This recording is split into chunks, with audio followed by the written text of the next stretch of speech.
Hello, everyone, and welcome back to English Daisy Podcast.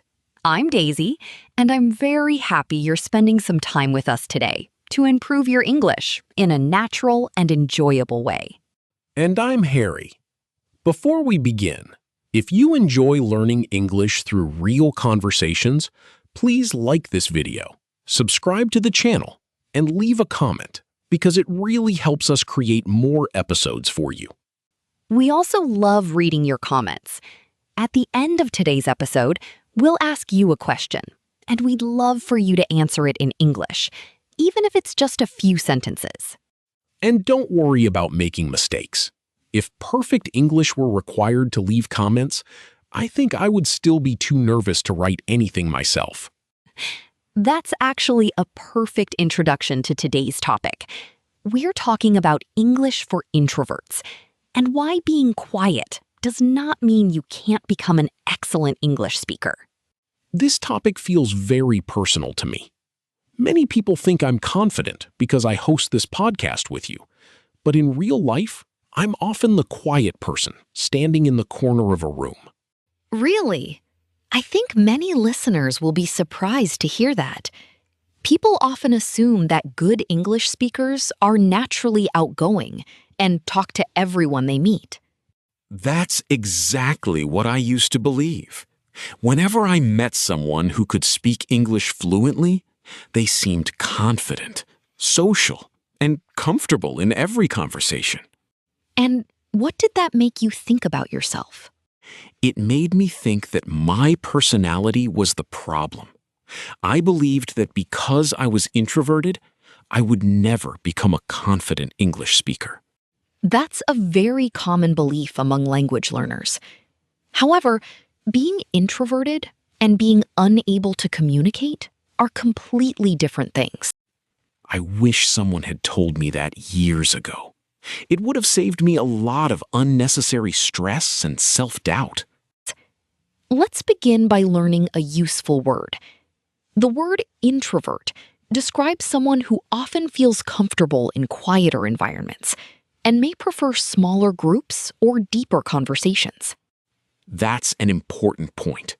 Being an introvert doesn't mean you dislike people, and it definitely doesn't mean you have poor communication skills. Exactly. Many introverts enjoy conversations very much.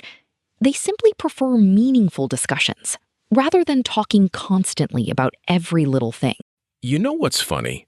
I can talk for hours with one close friend, but I sometimes struggle to say a single sentence when there are 10 strangers around me. That's actually a perfect example. The challenge is often the situation, not the person's ability to communicate. I remember attending a professional networking event a few years ago. Everyone seemed to know exactly what to say, while I was silently holding a cup of coffee and looking for the nearest exit. I think many listeners can imagine that situation very clearly. What happened after that? For nearly 20 minutes, I spoke to nobody. I spent most of the time pretending to look at posters on the wall and checking my phone. That sounds uncomfortable, but it also sounds very realistic. Many people experience situations like that, especially when they're speaking a second language. The interesting thing is that my problem wasn't English. My problem was not knowing how to start a conversation. That's a wonderful insight. Sometimes learners spend years studying grammar, when what they actually need is a few practical conversation tools. If someone had simply given me a few easy opening phrases, the experience would have been completely different. Let's help our listeners with that. One useful phrase is, "How's your day going so far?" I like that phrase because it's simple and friendly.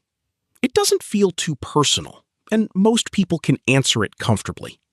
Another useful phrase is, "Have you been to one of these events before?"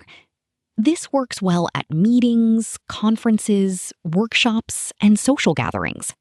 Notice something important, everyone.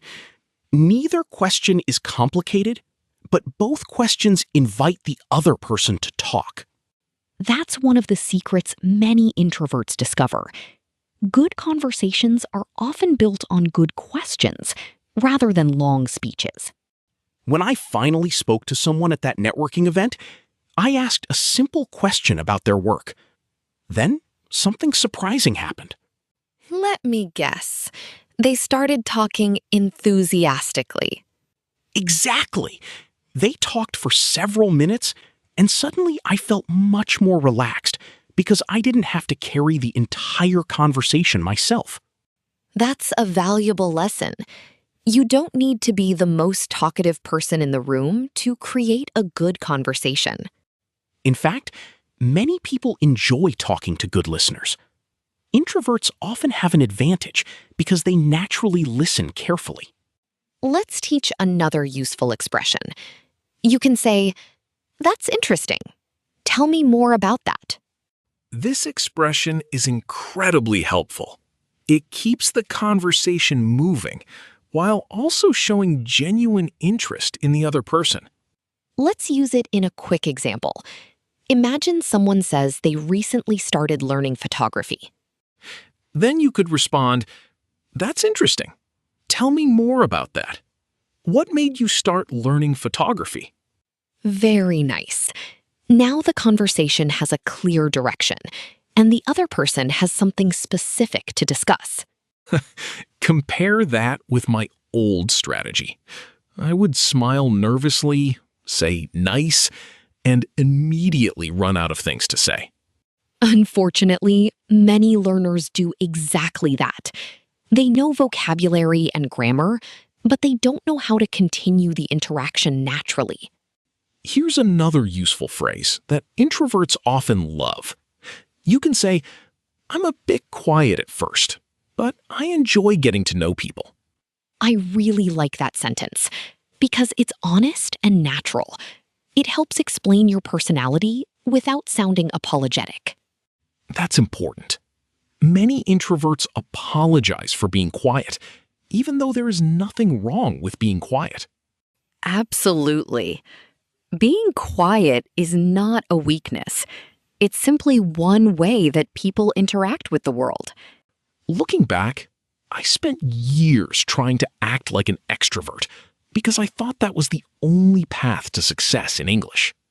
And what have you learned since then? I've learned that confidence comes from practice and communication skills, not from changing your personality. Those are two very different things. That's such an important message for our listeners. You don't need to become a different person to improve your English. You simply need useful tools, regular practice, and realistic expectations. Progress becomes much easier when you stop trying to be someone else. Let's give our listeners a small challenge. Think about a situation where you usually feel nervous speaking English. Then ask yourself one simple question. What's one easy conversation starter you could use in that situation? Don't aim for the perfect conversation. Instead, aim for one simple question and one genuine follow-up question. That approach changed everything for me. Once I stopped trying to sound impressive, conversations became much more enjoyable. In the next part, we'll talk about awkward silences, joining group conversations, and what introverts can say when they don't know how to respond immediately. We'll also share some practical English expressions that can help you stay in a conversation, even when you're feeling nervous or unsure. Thank you for listening to Part 1. Take a moment to think about one conversation starter you could use this week. And remember, being quiet doesn't stop you from becoming a great English speaker. We'll continue in Part 2. Welcome back, everyone. In Part 1, we talked about why introverts can become excellent English speakers and how simple questions can help start conversations naturally. We also learned that being a good listener is actually a strength, not a weakness. Today, I want to talk about another challenge that many introverts face, and that's dealing with awkward silence. That's a great topic because silence makes many language learners nervous. The moment a conversation becomes quiet, they immediately think they've done something wrong. I used to think exactly that. Whenever there was even 3 seconds of silence, I felt responsible for fixing it immediately. The funny thing is that silence is completely normal in conversations. Native speakers experience it too, but they usually don't panic when it happens. That's true. I remember having coffee with a colleague, and there was a short pause in our conversation. I thought the meeting was becoming awkward, but he looked perfectly relaxed. What did you do? I started talking about the weather, then my lunch, then a movie I had watched, all within about 20 seconds. Looking back, I sounded slightly desperate. I think many listeners have probably done something similar. Sometimes we try so hard to avoid silence that we accidentally make the conversation more uncomfortable. One useful lesson I learned is that a brief pause gives both people time to think. It doesn't automatically mean that the conversation is failing. That's an excellent point. Let's teach our listeners a useful phrase they can use when they need a moment to think. A great expression is, "That's a good question. Let me think about that for a moment." I love that expression because it sounds natural and confident. Instead of feeling pressured to answer immediately, you're giving yourself permission to think. Let's imagine someone asks you about your future plans. Rather than panicking, you can calmly say, "That's a good question. Let me think about that for a moment." Then you can take a breath and answer when you're ready. That's much better than becoming nervous and losing confidence. Remember, confidence doesn't mean speaking instantly. Confidence often means feeling comfortable taking your time. Another situation that many introverts struggle with is joining a group conversation. Have you ever experienced that? More times than I can count. Sometimes I'm standing with several people, listening carefully, but I can't find the right moment to speak. That's very common. Many learners think they need a brilliant comment to enter the conversation, but that's usually not necessary. Exactly. Often, a simple reaction is enough. Here's a useful phrase. You can say, "That's interesting. I've had a similar experience." That's a powerful expression because it connects your experience to the current discussion. You're not changing the topic, and you're not interrupting aggressively. Let's imagine a group is talking about travel. Someone mentions getting lost in a foreign city. Then you might say, "That's interesting. I've had a similar experience. I once got lost while looking for my hotel during a business trip." Now you're part of the conversation, and people have something to respond to. Daisy, do you know another mistake many introverts make? Tell me. They think they need to say something impressive every time they speak. That's very true. People often underestimate the value of simple communication. I spent years trying to think of perfect sentences. While I was creating the perfect answer in my head, everyone else had already moved to the next topic. That's a classic problem. Sometimes simple and timely is much better than perfect but late. Listeners, that's a phrase worth remembering. Simple and timely communication is often more effective than perfect communication. Let's practice another useful expression. Suppose someone shares an opinion that you agree with. Instead of saying only, "I agree," you can expand naturally and say, "I agree with that because I've noticed something similar." Then you can add a short example from your own life. This helps keep the conversation flowing. One reason introverts often become good conversationalists is that they pay attention. They listen carefully and remember details other people sometimes miss. That's a fantastic skill. If someone mentions their hobby, their pet, or an upcoming trip, you can ask about it later. People appreciate that very much. It shows genuine interest rather than simply waiting for your turn to speak. Here's another useful expression for that situation. You can ask, "How did that go?" Imagine a coworker tells you they're giving an important presentation next week. A few days later, you can ask, "How did that go?" It's a very small question, but it can have a big impact on relationships. Introverts are often surprisingly good at building deeper connections because they notice these details. Let's talk about another challenge. What should listeners do when they don't understand something during a conversation? First, don't pretend you understood. Almost every language learner has done that at some point, and it rarely ends well. That's true.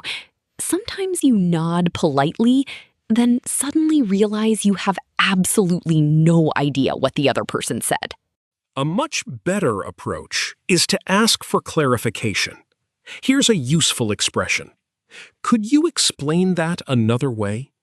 That's polite, natural, and confident. Most people are happy to explain things differently. Another excellent phrase is, "I'm not familiar with that expression. What does it mean?" Notice that neither phrase sounds embarrassed. You're simply asking for information. That's an important mindset shift. Asking questions is not a sign of weakness. It's often a sign of engagement. Let's give our listeners a quick speaking exercise. Imagine you're attending a social event and someone starts talking to you. Practice saying this sentence aloud. "Hi, I'm a bit quiet at first, but it's nice to meet you." Now add a question. For example, how do you know the host? Great. You've already started a conversation, and you've done it with 2 simple sentences. That's often all you need. Introverts don't need complicated conversation strategies. They need a few reliable tools and the confidence to use them. I completely agree. Once you stop trying to become the loudest person in the room, communication starts to feel much easier. In part 3, we're going to discuss networking, making friends in English, and how introverts can create meaningful conversations that people actually remember. We'll also teach several powerful follow-up questions that can keep almost any conversation moving naturally without making you feel exhausted. Thank you for joining us for part 2. Take a moment to practice at least one of today's expressions out loud. Remember, great conversations aren't about talking the most. They're about connecting with people, and introverts can be excellent at that. Stay with us for part 3. Welcome back, everyone. In the last part, we talked about handling silence, joining conversations, and using simple expressions to stay engaged without feeling overwhelmed. Today, we're moving into something that makes many introverts nervous, and that's networking. Just hearing that word used to make me want to stay home. I think many listeners feel exactly the same way. The word networking often sounds like a room full of strangers trying to impress each other. That was always my image of networking. I imagined hundreds of confident people exchanging business cards while I stood near the coffee table, pretending to be very interested in the snacks. The snack table is often the safest place in the room. However, networking becomes much easier when you think of it differently. What do you mean? Instead of trying to meet 20 people, focus on having one meaningful conversation. Introverts are often much better at deeper conversations than they realize. That's a huge mindset shift. Many people think successful networking means talking to everyone in the room. Actually, one genuine connection can be much more valuable than 10 short conversations that nobody remembers. Looking back, the most useful professional relationships in my life started with simple conversations. None of them started because I gave an impressive speech. That's a very important lesson. Good communication is usually about curiosity and connection, rather than performance. Let's teach listeners something practical. What is a good question to ask when meeting someone new at a professional event? A simple and effective question is, what kind of projects are you working on these days? I like that question because it's open-ended. People can answer in many different ways, and it often leads to interesting discussions. Exactly. Questions that start with what, how, or why usually create better conversations than questions that can be answered with only yes or no. Here's another useful one. You can ask, what do you enjoy most about your work? That's a wonderful question, because people often enjoy talking about things they genuinely like. The energy of the conversation becomes much more positive. Do you know something I discovered? Most people actually appreciate good questions far more than clever answers.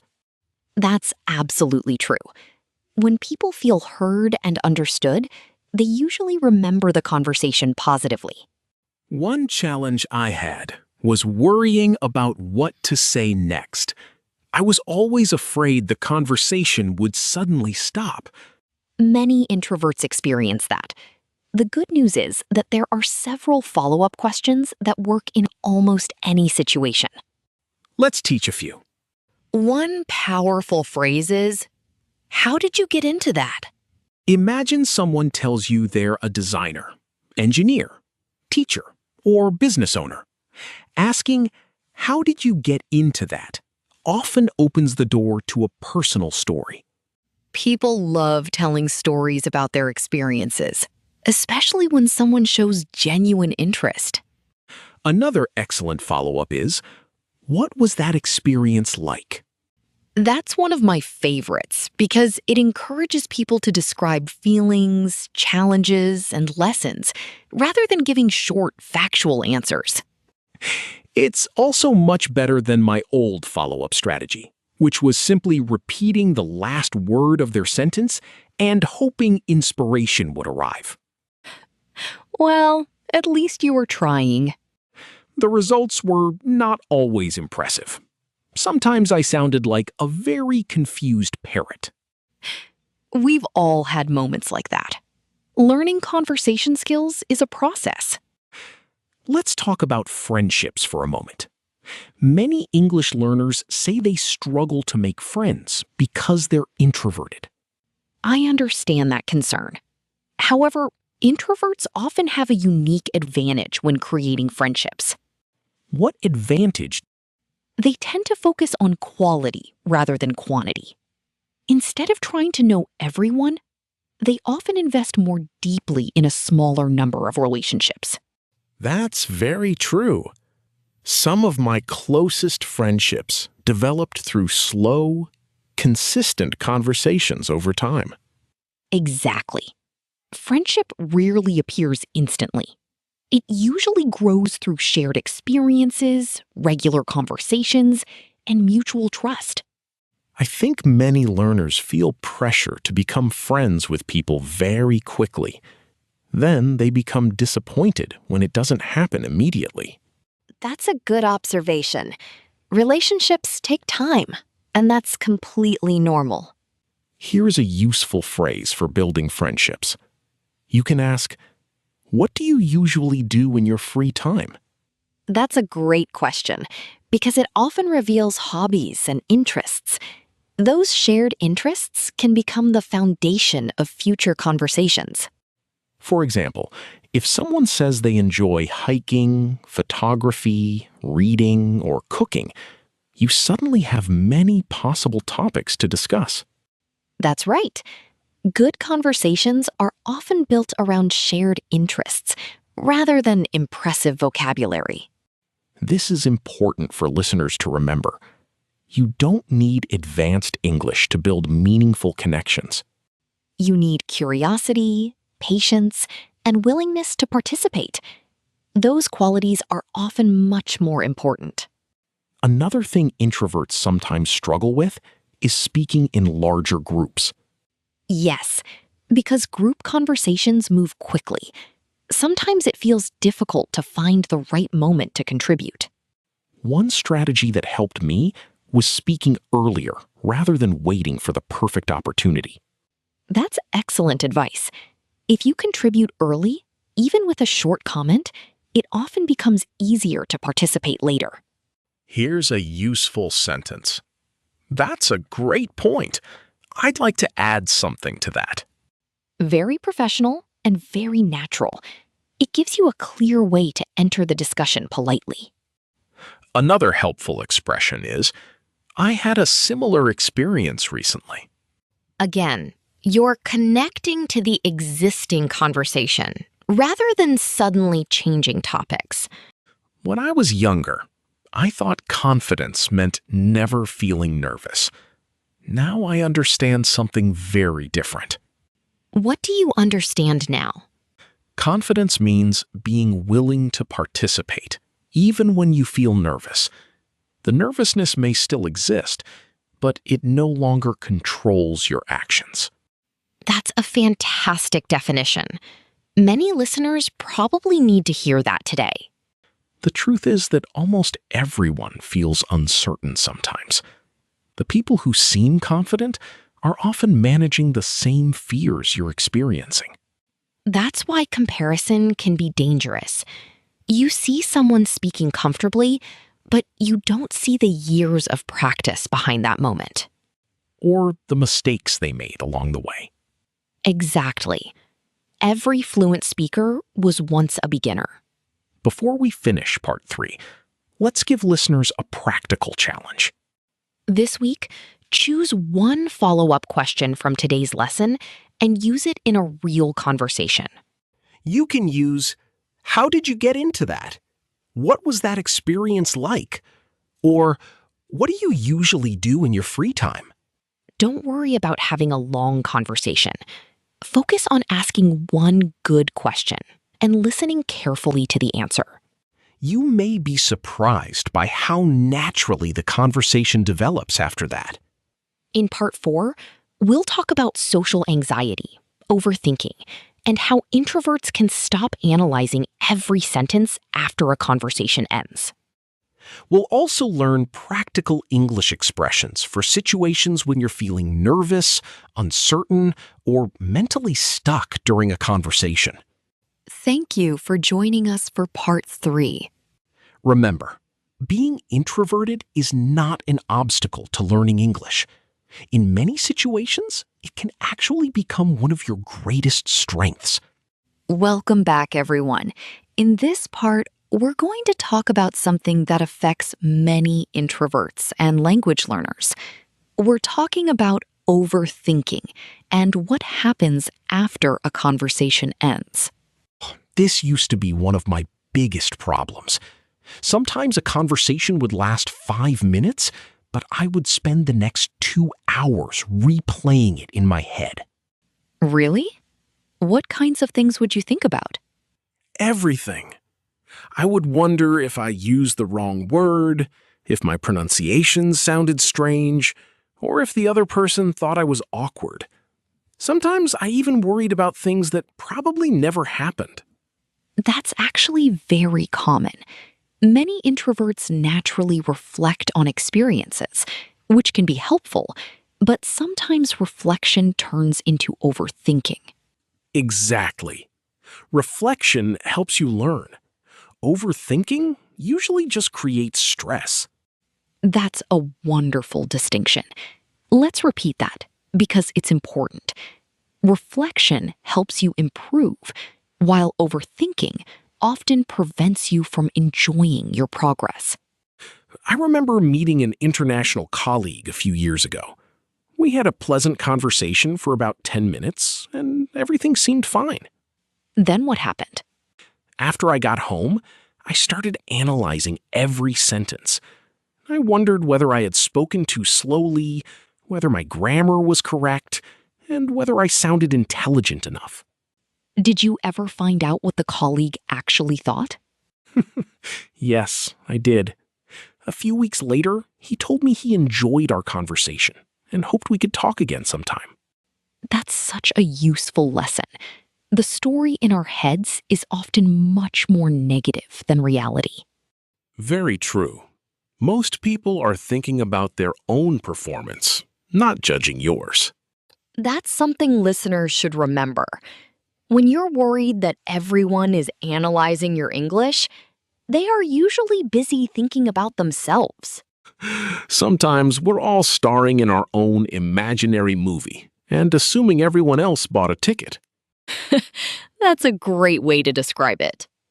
One practical strategy that helped me was asking myself a simple question after a conversation. What question?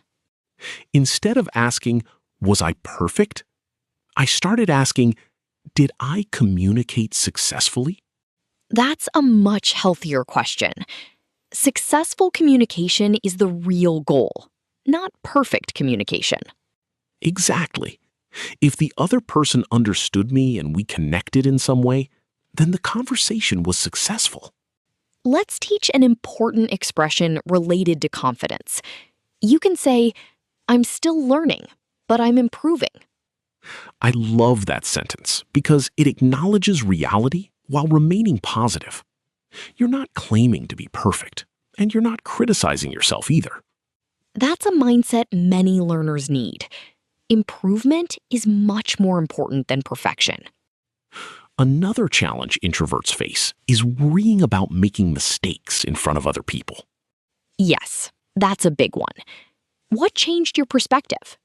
I realized something surprising.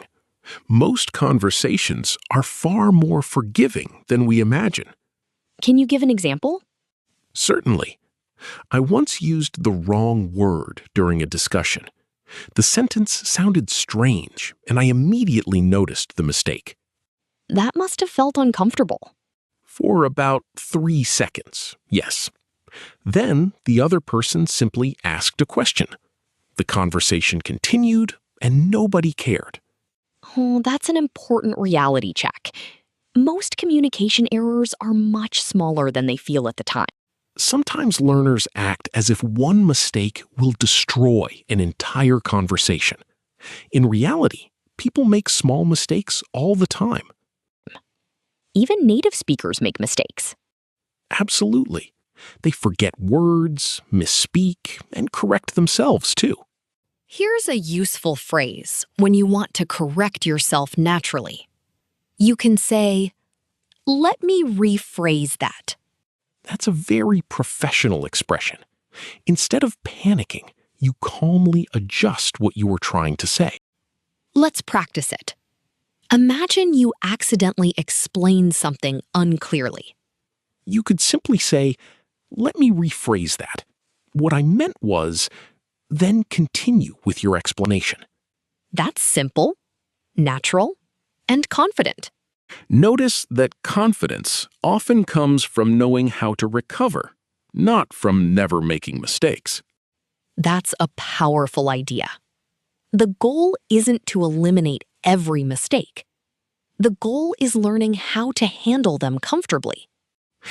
Let's talk about another issue many introverts experience. Sometimes they spend so much time thinking about what to say that they miss part of the conversation. That's very common among language learners.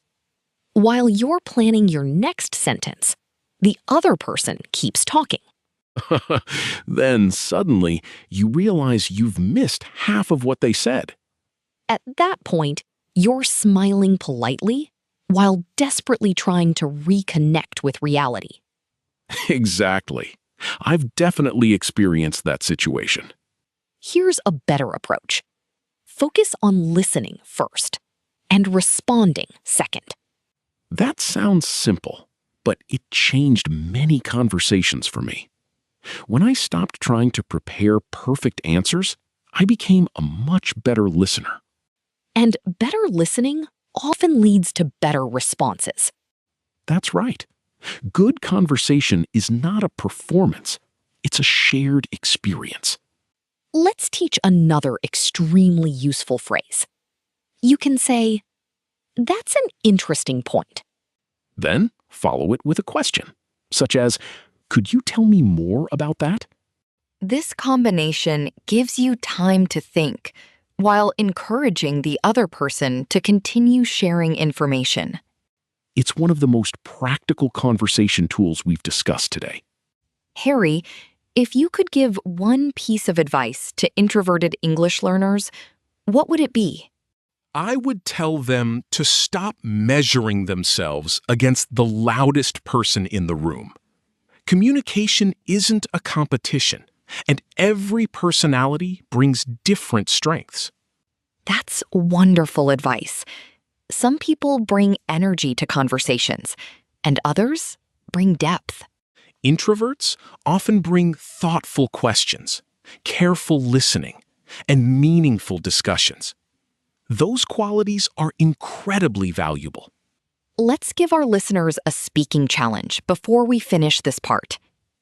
The next time you have a conversation in English, try focusing on understanding the other person instead of judging yourself. After the conversation, ask yourself what went well before asking yourself what could be improved. That small habit can dramatically change your confidence over time. In Part 5, we'll move into the final section of this episode. We'll review the most useful expressions, give listeners practical speaking exercises, and show how introverts can continue improving their English in real life. We'll also leave you with a challenge that you can start using immediately after finishing this episode. Thank you for joining us for Part 4. Remember, every confident speaker started as a beginner. Progress comes from practice, not perfection. Stay with us for our final part. Welcome to the final part of today's episode. We've talked about confidence, conversations, networking, overthinking, and how introverts can use their natural strengths to become better English communicators. It's been a great discussion, and I hope our listeners are starting to realize something important. Being introverted is not a problem that needs to be fixed. Absolutely. Introverts often spend years trying to become more like extroverts when they should be focusing on becoming the best version of themselves. That's something I wish I had learned earlier. I wasted a lot of energy trying to change my personality instead of improving my communication skills. Today we've learned that those are very different things. You don't need to become louder to become more effective. In fact, some of the best communicators I've ever met were calm, thoughtful people who listened carefully and chose their words intentionally. Before we finish, let's review some of the most useful expressions from today's episode. Great idea. These are practical expressions that listeners can start using immediately. The first one is, "How's your day going so far?" This is a simple conversation starter. It's friendly, easy to remember, and works in many everyday situations. The second expression is, "That's interesting. Tell me more about that." This expression helps continue conversations naturally. It also shows genuine interest in what the other person is saying. Another useful expression is, "I'm a bit quiet at first, but it's nice to meet you." I really like this one because it's honest and confident. You're explaining yourself without apologizing for who you are. Next we have, "That's a good question. Let me think about that for a moment." Remember, there is nothing wrong with taking a moment to think. Good communication is not a race. Another valuable phrase is, could you explain that another way? This is much better than pretending you understand. Most people are happy to clarify their meaning. We also learned, let me rephrase that. That's a wonderful recovery phrase. If you make a mistake or express something unclearly, you can calmly try again. Finally, we practiced, I'm still learning, but I'm improving. That's a phrase I hope every listener remembers because it represents a healthy mindset for language learning. Now let's move into a practical speaking exercise. Everyone listening, imagine you're attending a professional event or a social gathering. You're standing near a small group of people, and someone turns toward you and says hello. Take a few seconds and think about how you would respond.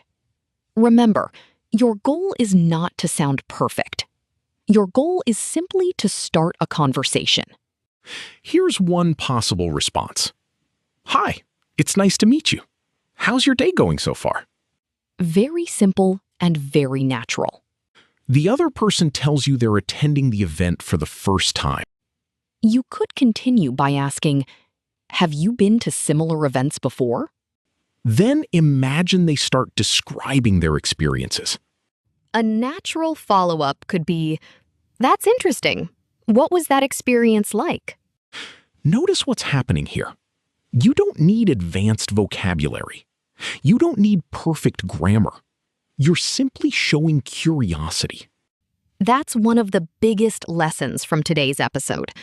Meaningful conversations are often built on interest rather than expertise. I think many introverts put too much pressure on themselves. They believe they need to be entertaining, impressive, or exceptionally confident. When in reality, most people simply want a pleasant and genuine conversation. Exactly.